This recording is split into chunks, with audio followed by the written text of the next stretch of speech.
Hi friends, welcome to my channel. Friends, ಆಸೆ ಇವತ್ತಿನ ಸಂಚಿಕೆ ಏನಾಗುತ್ತೆ ಅಂತ ನೋಡ್ಕೊಂಡು ಬರೋಣ. ಶಾಂತಿ ರಂಗನಾಥ್ ಮನೆಗೆ ಬರುವುದಕ್ಕಾಗಿ ಪೂಜೆಯನ್ನು ಮಾಡ್ತಾ ಇರ್ತಾಳೆ. ಜೈ ಭದ್ರಕಾಳಿ ಜೈ ಭದ್ರಕಾಳಿ ಅಂತ ಹೇಳಿ ರೋಹಿಣಿಯ ತಲೆಗೆ ಮೊಟಕ್ತಾ ಇರ್ತಾಳೆ.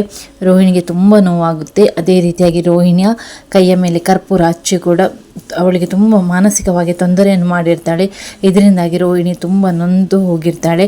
ಆಗ ಇದನ್ನು ಮೀನಾ, ಸೂರ್ಯ, ರವಿ, ಶ್ರುತಿಗೆಲ್ಲ ನೋಡಲಿಕ್ಕೇ ಆಗೋದಿಲ್ಲ. ಆಗ ಮನೋಜ ಅವರ ಹತ್ರ ರಿಕ್ವೆಸ್ಟ್ ಮಾಡ್ತಾನೆ, ಸೂರ್ಯ ಏನಾದರೂ ಮಾಡು ಅಂತ ಹೇಳಿ.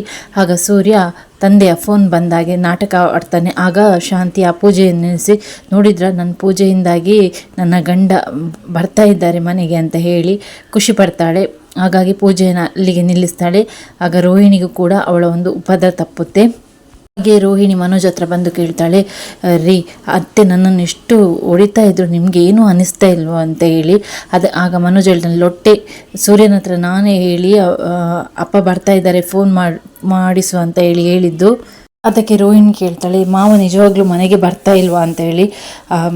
ಅವರು ಬರಬೇಕಾದ್ರೆ ಅವರು ಎಲ್ಲಿದ್ದಾರೆ ಅಂತಲೇ ಗೊತ್ತಿಲ್ಲ, ಇನ್ನು ಅವರೇ ನಮಗೆ ಫೋನ್ ಮಾಡ್ತಾರೆ ಅಂತ ಹೇಳಿ ಮನೋಜ ಕೇಳ್ತಾನೆ. ಆಗ ರೋಹಿಣಿ ಹೇಳ್ತಾಳೆ, ಅಯ್ಯೋ ದೇವ್ರೆ, ನನಗೆ ಈ ಉಪದ್ರ ತಪ್ಪಿದ್ದಲ್ಲ ಅಂತ ಹೇಳ್ತಾಳೆ. ಆ ನಂತರ ಬೆಳಿಗ್ಗೆ ಆಗುತ್ತೆ. ಬೆಳಿಗ್ಗೆ ಆದ ನಂತರ ಶಾಂತಿ ಮನೆ ಬಾಗಿಲಿನ ಮುಂದೆನೇ ನಿಂತ್ಕೊಂಡು ಕಾಯ್ತಾ ಇರ್ತಾಳೆ. ಆಗ ರವಿ ಕೇಳ್ತಾನೆ, ಅಮ್ಮ ಏನಾಯ್ತಮ್ಮ, ಯಾಕಮ್ಮ ಬೇಗನೆದ್ದು ಮನೆ ಬಾಗಿಲು ಮುಂದೆ ನಿಂತ್ಕೊಂಡು ಕಾಯ್ತಾ ಇದ್ದೆ ಅಂತ ಹೇಳಿ. ಅದಕ್ಕೆ ಶಾಂತಿ ಹೇಳ್ತಾಳೆ, ಸೂರ್ಯ ಹೇಳಿದ್ದ ನಿಮ್ಮ ಅಪ್ಪ ಇವತ್ತು ಬರ್ತಾರೆ ಅಂತ ಹೇಳಿ ಹೇಳ್ತಾಳೆ. ಆಗ ಮೀನಾ ಬರ್ತಾಳೆ, ರೀ ಯಾಕ್ರಿ ಈ ಥರ ಸುಳ್ಳು ಹೇಳಿದ್ರಿ, ನೋಡಿ ಅತ್ತೆ ಬಾಗಿಲು ಮುಂದೆನೇ ಕಾಯ್ತಾ ಇರ್ತಾರೆ ಅಂತೇಳಿ. ಆಗ ಸೂರ್ಯ ಹೇಳ್ತಾನೆ, ನಿನ್ನಾಗೆ ಯಾವತ್ತೂ ನನಗೆ ನಿಜ ಹೇಳೋಕ್ಕೆ ಬರೋಲ್ಲ ಮೀನಾ. ನಾನು ಒಂದು ವೇಳೆ ಸುಳ್ಳು ಹೇಳದಿದ್ದರೆ ಸಕ್ಕರೆ ಸರಿಯಾಗಿ ನಿದ್ದೆನೂ ಮಾಡ್ತಾ ಇರಲಿಲ್ಲ, ಊಟನೂ ಮಾಡ್ತಾ ಇರಲಿಲ್ಲ. ಹಾಗೆ ಆ ಪೌಡ್ರಿಗೆ ತಲೆಗೆ ಕುಡ್ತಾ ಅವಳ ತಲೆನೇ ಬಿರಿದೋಗ್ತಿತ್ತು ಅಂತ ಹೇಳಿ ಸೂರ್ಯ ಹೇಳ್ತಾನೆ. ಅದಕ್ಕೆ ಮೀನಾ ಹೇಳ್ತಾಳೆ, ಶ್ರುತಿಯನ್ನು ಕರೆದು ಅತ್ತೆಗೆ ನಿಜ ಹೇಳಿಸು ಅಂತೇಳಿ. ಬೇಡ ಮೀನಾ, ನನ್ನ ದಿಸೆಯಿಂದಾಗಿ ಶ್ರುತಿ ಬಯಸ್ಕೊಳ್ಳೋದು ಬೇಡ, ನಾನೇ ಅವರ ಹತ್ರ ನಿಜ ಹೇಳ್ತೇನೆ, ನನಗೇನು ಇದು ಹೊಸದಲ್ಲ ಅವರು ಬೈಯೋದಂತ ಹೇಳಿ ಸೂರ್ಯ ಹೇಳ್ತಾನೆ. ಆಗ ಶಾಂತಿ ಹತ್ರ ಸೂರ್ಯ ಹೇಳ್ತಾನೆ, ಸಕ್ಕರೆ ಅದು ಅಪ್ಪ ಅಂತ ಹೇಳ್ತಾನೆ.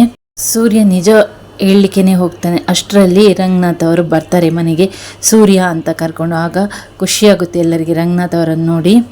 ಆಗ ಸೂರ್ಯ ಹೇಳ್ತಾನೆ, ಅಪ್ಪ ಇಷ್ಟು ದಿನ ಎಲ್ಲಿ ಹೋಗಿದೆ, ನೀನಿಲ್ಲದಿದ್ದರೆ ಈ ಮನೆಯಾಗೇ ಇರೋದಿಲ್ಲ ಅಂತೇಳಿ. ಅದಕ್ಕೆ ಮೀನಾ ಕೂಡ ಹೇಳ್ತಾಳೆ, ಹೌದು ಮಾವ, ನೀವು ಕಟ್ಟಿದಂಥ ಈ ಗೂಡು ನೀವಿಲ್ಲದಿದ್ದರೆ ಇದಕ್ಕೆ ಯಾವುದೇ ರೀತಿಯಾಗಿ ಕಳೆ ಇರೋದಿಲ್ಲ ಅಂತೇಳಿ ಹೇಳ್ತಾಳೆ ಮೀನಾ ಕೂಡ. ಅಷ್ಟೊತ್ತಿಗೆ ಮನೋಜನಿಗೆ ಸಾಲ ಕೊಟ್ಟಂಥ ಫೈನಾನ್ಸರ್ ಕೂಡ ಬರ್ತಾರೆ. ಬಂದು ಹೇಳ್ತಾನೆ ಫೈನಾನ್ಸರ್, ನನ್ನ ಇಷ್ಟು ಜೀವನದಲ್ಲಿ ನಾನು ಅಪ್ಪ ಮಗನಿಗೋಸ್ಕರ ಶ್ಯೂರಿಟಿ ಕೊಟ್ಟದನ್ನು ನೋಡಲೇ ಇಲ್ಲ. ನನಗೂ ಇವರ ಬಗ್ಗೆ ತುಂಬ ಪ್ರೀತಿ ಉಂಟಾಯಿತು. ನನಗೂ ಒಂದು ಈ ಥರ ಅಪ್ಪ ಇದ್ದಿದ್ರೆ ಅಂತೇಳಿ ನಾನು ಕೂಡ ತುಂಬ ಎಮೋಷ್ನಲ್ ಆಗಿಬಿಟ್ಟೆ ಅಂತ ಹೇಳ್ತಾನೆ. ಆಗ ಎಲ್ರಿಗೂ ಕೂಡ ದುಃಖವನ್ನು ತಡೆಯೋಕ್ಕೆ ಆಗುವುದಿಲ್ಲ. ಆನಂತರ ಫೈನಾನ್ಷಿಯಲ್ ಸಾಲ ಕೊಟ್ಟಂಥ ಶ್ಯೂರಿಟಿಯನ್ನು ಎಲ್ಲರ ಮುಂದೆ ಹರಿದಾಕ್ತಾನೆ. ಇಂಥ ಅಪ್ಪ ಸಿಕ್ಕಿದ್ದು ನಿಮ್ಮ ಭಾಗ್ಯ ಅಂತ ಹೇಳಿ ಕೂಡ ಹೇಳ್ತಾನೆ ಫೈನಾನ್ಷಿಯರ್. ವೀಕ್ಷಕರೇ, ಈ ಸಂಚಿಕೆ ಇಲ್ಲಿವರೆಗೆ ಆಗಿದೆ. ಈ ಸಂಚಿಕೆ ನಿಮಗೆ ಇಷ್ಟ ಆದರೆ ದಯವಿಟ್ಟು ಚಾನಲನ್ನು ಫಾಲೋ ಮಾಡದೆ ನೋಡ್ತಿದ್ದೀರಾದರೆ ದಯವಿಟ್ಟು ಫಾಲೋ ಮಾಡ್ಕೊಳ್ಳಿ. ಹಾಗೆ ಸಬ್ಸ್ಕ್ರೈಬ್ ಮಾಡದೆ ನೋಡ್ತಿದ್ದೀರಾದರೆ ಸಬ್ಸ್ಕ್ರೈಬ್ ಮಾಡ್ಕೊಳ್ಳಿ. ಹೆಚ್ಚಿನ ಜನರಿಗೆ ಈ ವಿಡಿಯೋವನ್ನು ಶೇರ್ ಮಾಡೋದನ್ನು ಮಾತ್ರ ಮರಿಬೇಡಿ. ಮತ್ತೊಂದು ಹೊಸದಾದ ವಿಡಿಯೋದೊಂದಿಗೆ ನಾನು ನಿಮ್ಮನ್ನು ಭೇಟಿ ಆಗ್ತೀನಿ. Thanks for watching.